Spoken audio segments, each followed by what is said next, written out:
Hello, everyone. I hope you are having such a wonderful, wonderful time at home with your families, learning about how we are all called to be saints and how we are all called to holiness. It's so amazing. It's so wonderful to know that we are called to be like all of these amazing saints that we learn about in the Catholic Church. And so I wanted to pop on and make this quick video because if you guys know me, you know that I love stories. Stories especially about the saints. I love learning about the saints because they are really role models for us when it comes to holiness. And our saint of the month is Pope John Paul II. And I have this wonderful story. Some of you may have read it. This is our family copy at home, but we also have a copy in one of the vocation backpacks that normally we send out, but this year we aren't. But this is a story written and illustrated by Fabiola Garza, and it is called A Boy Who Became Pope. Let's read this story, shall we? And I will read the page and then I will show you the pictures. It was deep in the month of May. The wind whistled through the fields of a small country town in the heart of Poland. A little boy was born that day. His parents named him Karol, but everyone called him Lolek. There he is. The seasons went quickly by, and Lolek grew. He was the second best goalie in town. But one day he slipped and missed the ball. His best friend Jerzy helped him to his feet. "Well, you can't be great all the time," he said. Lolek disagreed. "Let's race to the lake, and whoever swims to the other side first is the greatest." And off they ran. So we see that Pope John Paul II, when he was a boy, he liked competition. He enjoyed sports. Lolek lost the race. Bummer, huh? But he got home in time for supper. "Lolek, be very quiet," Papa said. "Your mother is sick and needs to rest." The next day she didn't seem much better, or the next. Lolek hoped to cheer her up, so he plucked a red poppy from the field and gave it to her. I brought you a present," he whispered. She thanked him with a smile. "Lolek, soon I am going to meet God," his mother said with a tear in her eye. "You won't be coming back, Mama, will you?" So, this is Lolek. This is his older brother and his father and mother here. "No, Lolek, I'm dying, but I'll always watch over you." "Oh, Mama, I promise I'll do great things." "I'm sure you will," she said softly. "But there is something even more important. Lolek, who do you love most?" "Well, I love you and Papa and Edmund and..." "Yes, but who do you love the most?" Lolek grew quiet. He didn't know how to answer. Love is the greatest gift we receive, and the greatest we can give.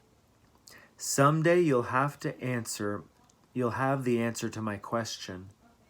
And when you know who you love most, you'll also know what to do.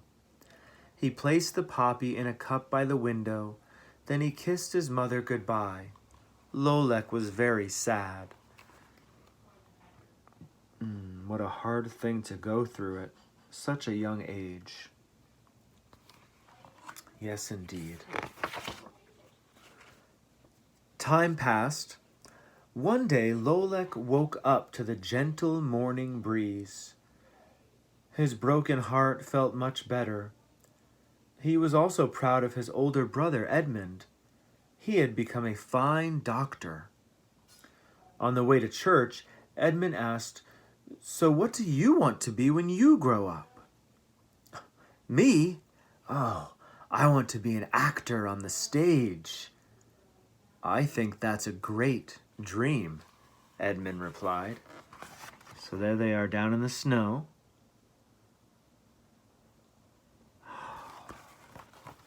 So John Paul II had dreams of being an actor when he was young. Lolek was glad.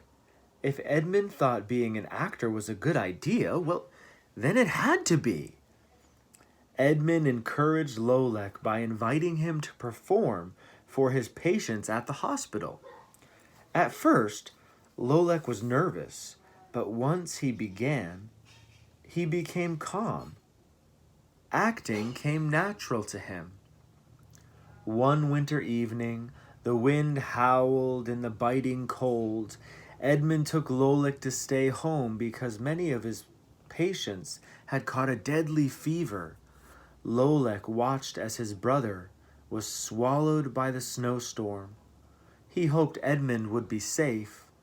Lolek slept by the window until his father woke him up. "Lolek, hurry, put your coat on. There's trouble at the hospital." In a blink, they were on their way, but Lolek didn't know why they were in such a hurry. Oh, so a big storm is brewing.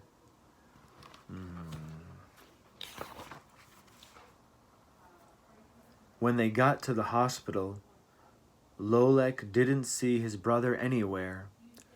Everyone was busy. Then Lolek saw that Edmund was sick in bed. He was as pale as Mama had been before she died. Lolek felt his face grow hot. "Edmund, please don't die. I love you so much," he pleaded. "I love you too. I'll just have to love you from heaven." Edmund's voice grew weaker. "I'm going to meet God and see Mama again." "Just remember Mama's question, Lolek. Who do you love most?" Lolek's thoughts carried him away to warm summer memories and fields full of poppies, and then there was another goodbye. It hurt him very much. Dear, Lolek is still so young. In time, Lolek's heart mended. He smiled easily as he sped across the square to meet Father Leonard at St. Mary's Church. Lolek polished the statues and swept the floor, and when he was done, the kind priest suggested that he pray for a bit.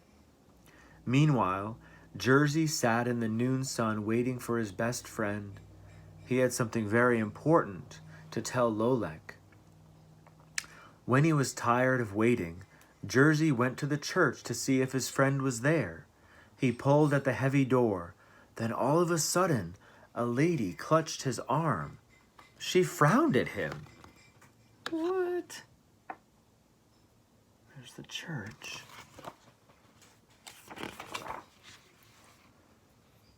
"You're not allowed in there," she clucked. "You're a Jew." Lolek heard what she had said and ran outside. "Ma'am, my father taught me we're all God's children. Jersey can come into the church if he wants to," Lolek said. Lolek took Jersey by the hand and ran off. They left the woman with Father Leonard. Wow. So already he's so brave.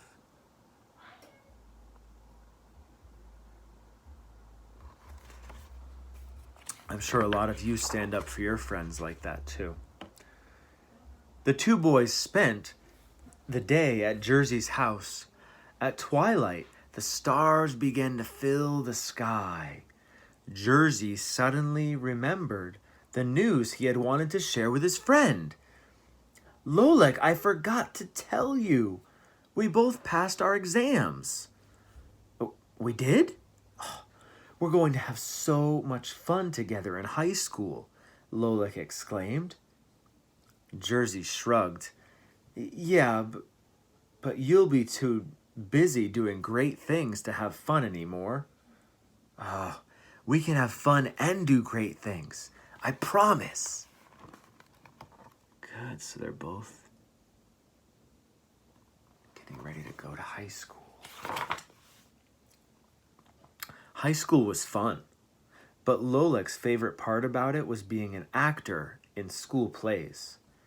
One of his friends helped Lolek get his first big role. His performance was a great success. Applause filled the theater on opening night. Right after the curtain closed, Lolek ran to thank his friend for helping him get the part. When he found her, her eyes were shiny with tears. What's wrong? Lolek asked. Haven't you heard the rumors? She replied. Yes, I heard that the Nazis are threatening Jewish people. And it won't be long before their soldiers march into Poland. They will try to do the same things here. Soon my family and I will have to leave so we can be safe.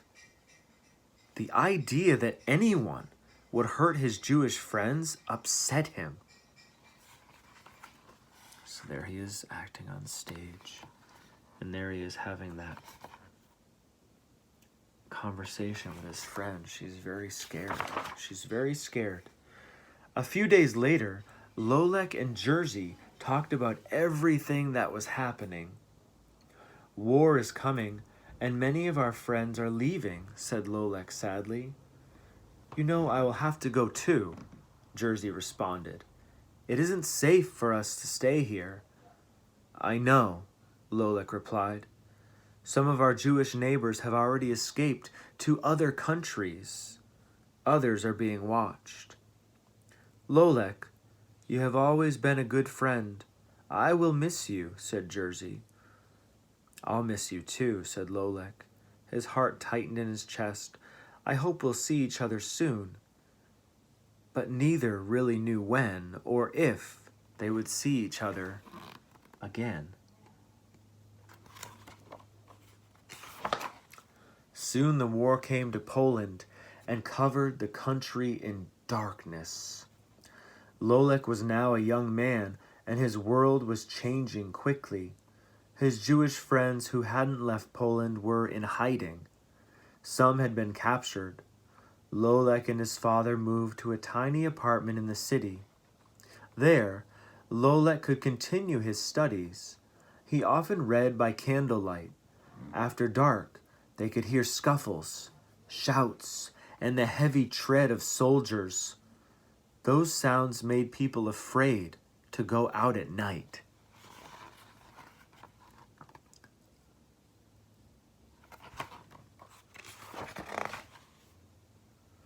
When schools began to close and some of his teachers were arrested, Lolek went to work in a stone quarry. His fellow workers were good men. Many of them offered to work in Lolek's place when he needed to study. There wasn't enough food to eat, but he fed his mind with books. One day, a blaster at the quarry said something unexpected. Lolek, you give us all hope. Have you ever thought about becoming a priest? Lolek chuckled. As he walked home that evening, he thought about what the blaster said. He also recalled the question his mother had asked him before he died.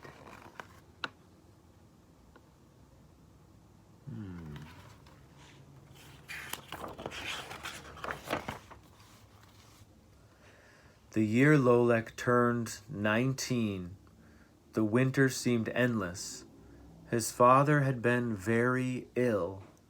Lolek always remembered to bring home soup and medicine after work. "Papa, I'm home," he called one evening, but there was no answer. He stared at his father lying in bed. "Papa, are you asleep?" Still no answer. Lolek placed his shaky palm over his father's hands. Lolek's father had died. First Mama, then Edmund, and now Papa. Goodbye, Papa," he cried. Never before had Lolek felt so alone.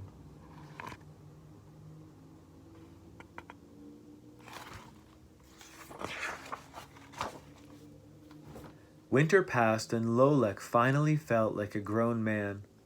People stopped calling him by his childhood name. He was now just Carol. To all who met him, Carol still missed his father, just as he missed Mama and Edmund, but he found joy in acting.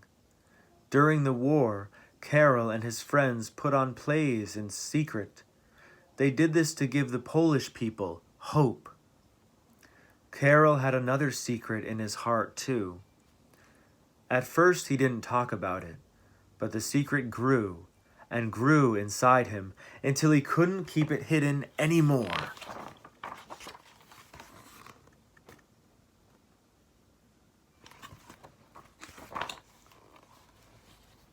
"Are you really going to leave the theater to become a priest?" a good friend asked. Carol answered, "Yes." "But you could do great things for Poland as an actor," said another. "You're right," Carol explained. "But God is asking me to be a priest." Carol's friends were not surprised. His love for God had never been a secret. But they also knew how dangerous it was to become a priest during the war. Carol and the other young men preparing to be priests were very careful. They knew that if they were caught, it would cost them their lives.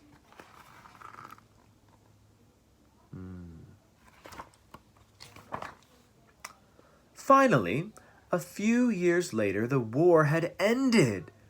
Poland was at peace, and the Jews were once again free. Still, Jerzy was nowhere to be found. Carol couldn't find anyone who knew what had happened to him. Perhaps Jerzy had died, fighting in the war.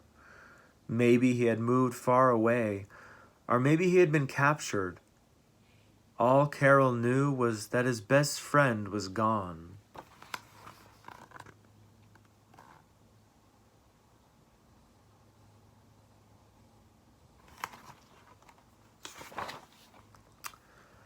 As he finished his studies to become a priest, Carol was filled with joy, but there was one thing he worried about.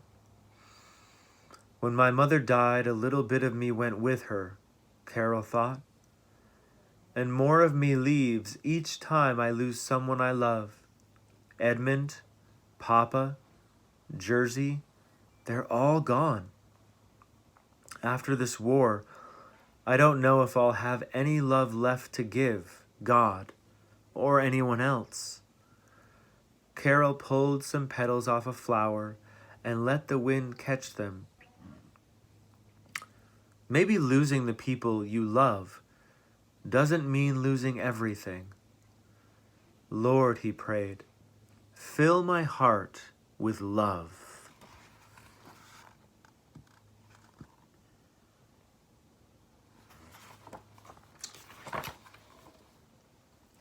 Shortly after he became a priest, Carol was sent to Rome to study even more. The city was beautiful. There he saw places he had only read about in books. In the meantime, another kind of darkness had come to Poland. The new communist leaders threatened both freedom and faith. People weren't allowed to practice their religion. Those who tried to pray or worship openly were punished. Carol made a promise to himself. Someday, he thought, I will go home and help the people remember who loves them most.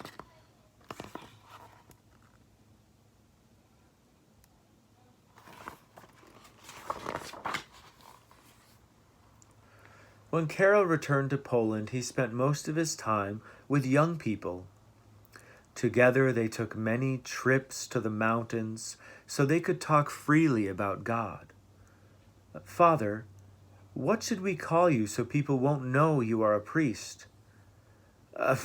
Call me Uncle, he laughed.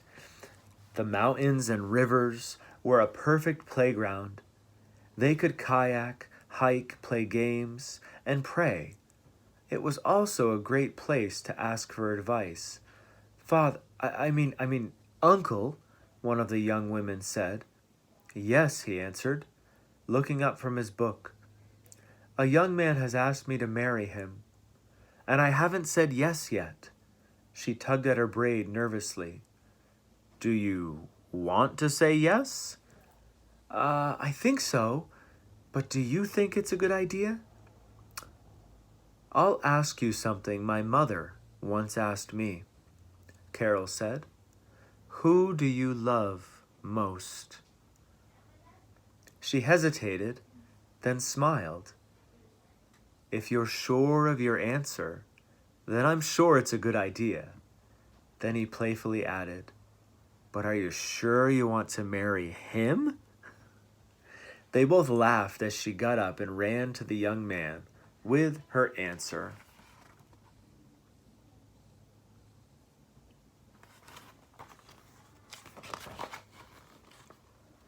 As the sky grew dim, they all gathered for Mass.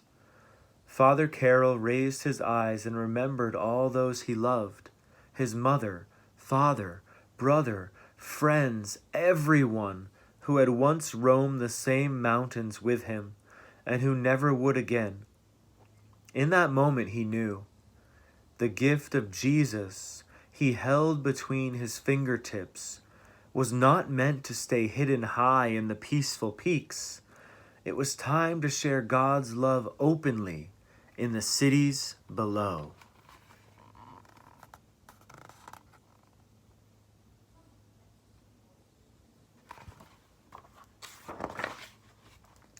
Several years later, Carol was made a bishop. On Christmas Eve, Carol came to his window just as flurries began to brush against the panes. Word had spread that the bishop was going to do something great. Crowds gathered below, waiting for him to lead them to the city without a church. Carol hoped a church would be built there someday. He stepped into the night with a glowing candle. They all began to walk. Tanks and soldiers lined the way. They too had heard that something was going to happen. They had orders to stop Bishop Carol and the people. But the crowd overflowed. There were too many to take captive.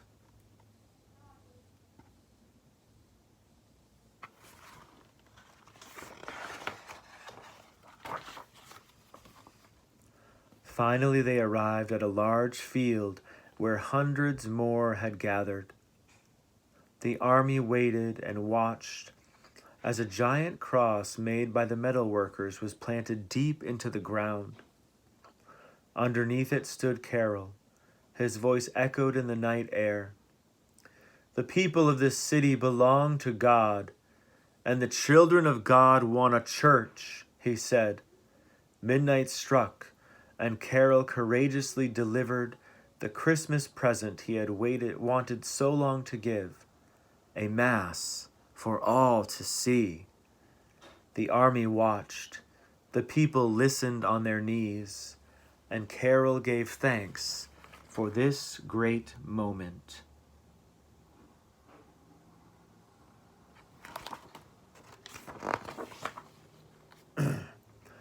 It wasn't long before Carol became an archbishop. He traveled to Rome often and took walks through the city when he could. One day, Archbishop Carroll noticed that a man about his age was staring at him. The man was holding a newspaper. He kept looking at it, then at him. Carroll walked toward the man. His face seemed familiar. His eyes were just like, Jersey! Jersey, is it really you? Lolek! Carroll ran to his friend and hugged him. It had been a long time since anybody had called him Lolek. Where have you been? Carroll asked. Puh, everywhere, except Poland. Everything I loved there is gone. How are you doing, Lolek? I'm well. I've been here a month, but I miss Poland. I read in the newspaper that you've been doing great things, just like I said you would. It says here that you even got the government's permission to build a new church. Keep that up and they'll make you Pope. Carroll sighed. Oh, there's so much left to do in Poland. The communists still control everything, but the people's faith is growing stronger.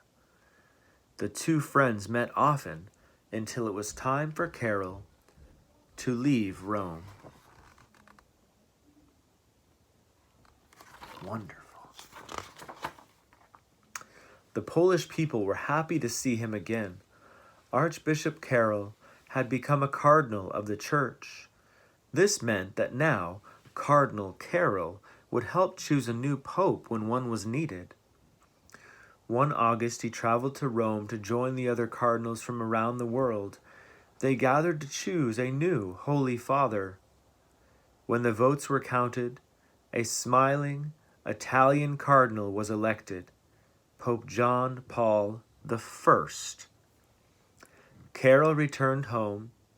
1 month later, however, he received some unexpected news. Pope John Paul I had died suddenly.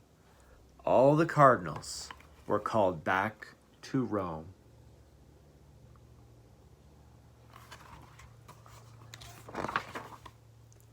This time Carroll wondered, oh, they would never choose me, would they? Of course not, he thought. There are 100 reasons to elect someone else. Besides, there has never been a pope from Poland. Carroll asked God to help him. Surely, Lord, you have a plan. He prayed, and I know who I love most.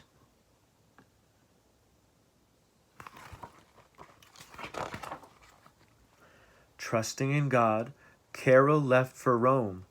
He had shown the Polish people how to keep their hearts free. He prayed that would be enough. The cardinals walked across St. Peter's to the Sistine Chapel. When all the cardinals were inside, the door was locked with a key. The election began. The next few days of voting would be long. As the votes were counted, Carroll heard his name called. Then he heard it again. Everyone heard it. It was impossible not to hear it. Louder and faster, his name was spoken. And then, Cardinal Carroll from Poland, we have chosen you to be our Pope. Do you accept? Carroll trembled. He would have to answer.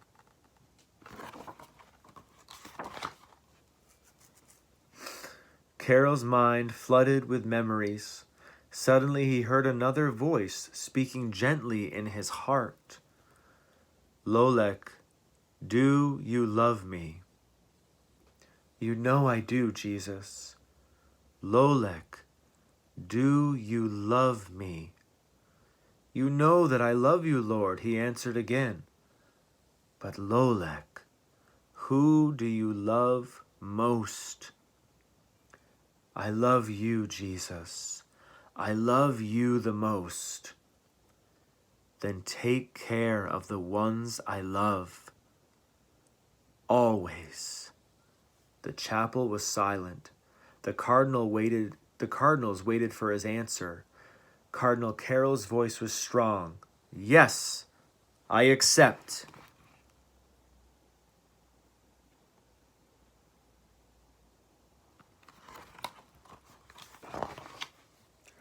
He had said goodbye to his mother, his brother, and his father, goodbye to his friends and his homeland too. There, with a full heart, he even said goodbye to his name and took a new one, Pope John Paul II. Remembering who he loved most, the new pope realized that he hadn't lost anything at all. His white robes rustled in the wind as he stepped onto the balcony. A sea of beaming faces greeted him below. What will this pope from a faraway land be like? They wondered. Will he love us? The moment they saw him, they knew he did. For the rest of his life, Pope John Paul II never forgot he loved God most of all. He shared that love with the whole world, and everywhere he went, crowds came out to greet him, shouting, "John Paul II, we love you!"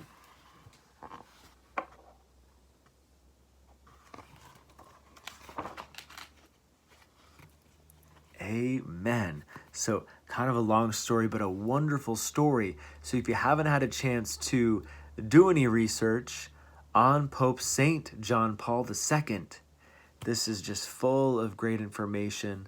Write a few things down that you learned about him, and find this book on your own if you'd like to read it again.